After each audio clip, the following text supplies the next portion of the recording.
Hey folks, Sean here, and in this episode, I want to talk to you about a major shift that has happened in the B2B SaaS industry. Now, some of you probably are already aware of this, but I wanted to call specific attention to it because it affects the work that we do. And that's the fact that there's been a major pendulum swing in the direction from growth at all costs to cost cutting across the board in the vast majority of B2B SaaS type organizations as well as tech pretty much across the board. Now, unfortunately, you've probably seen quite a bit of this in the form of layoffs that are making the news seemingly every day, and that's a factor as well too, or I should say an after effect of these changing conditions. Now, where this comes from is largely the macroeconomic factors like inflation, which has made everything more expensive, as well as interest rates, which have gone up to levels that we haven't seen in decades. So those interest rates are considerably higher. And what that means, essentially what you need to know from this, is it's just more expensive to borrow money. That's largely what it means.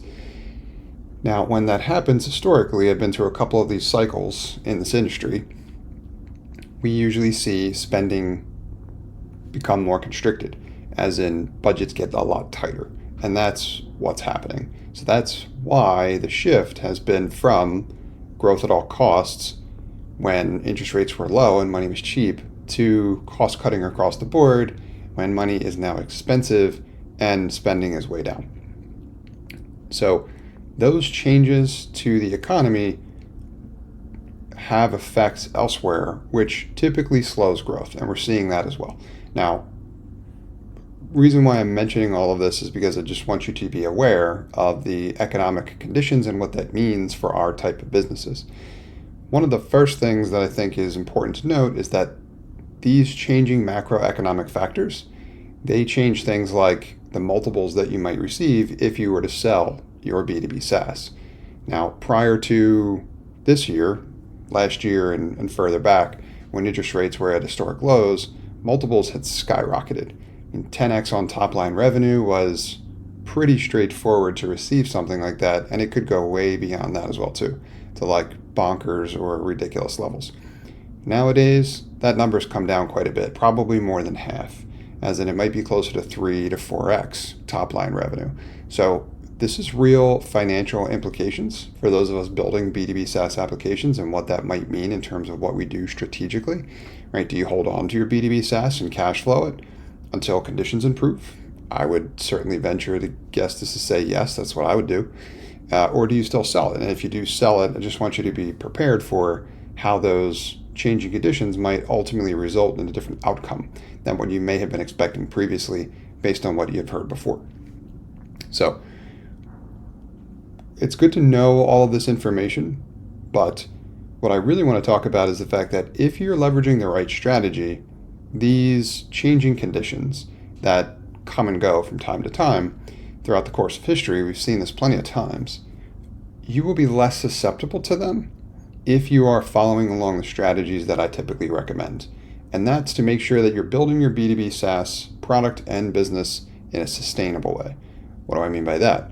I mean, make sure that you are being fiscally responsible, as in you're not just spending money you don't have in an effort to basically leverage the strategy that was popular where conditions were perfect for it, growth at all costs, but you are spending what you can, as in based on what you're bringing in and your expenses, you have an understanding of what your profitability looks like.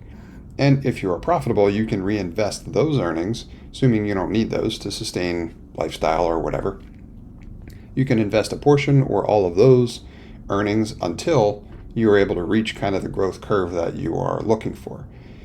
But the real point that I want you to take away from this is if you are managing it in a fiscally responsible way, like a proper business might, then you are in control of your own destiny.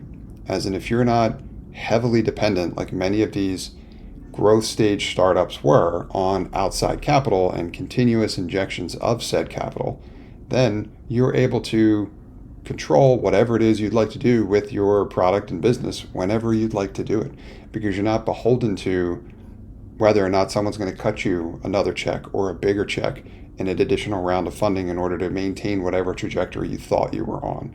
So there are seemingly unlimited advantages to managing your product and business in that way. I'm a huge advocate of it. I love the bootstrapped approach. I think also the nights and weekends, part-time working on SaaS makes a ton of sense as well too, while you're continuing to do what it is you do 9 to 5 or as part of your typical routine. Bonus points for those of us out there working in an industry, and any type is totally fine, as in like your employee, your contractor, your consultant, whatever. But bonus points if you're working in an industry that also happens to be the target market you're building your B2B SaaS in. So wanted to share with you some of that history. I'm going to link in the notes a report from a company called OpenView, which is a SaaS benchmarking report. Ton of great valuable information in there that includes a lot of what I talked about here. But stay aware of changing macroeconomic conditions and what that means for our industry, as well as highly recommend controlling your own destiny by managing your product and your business in a fiscally responsible way.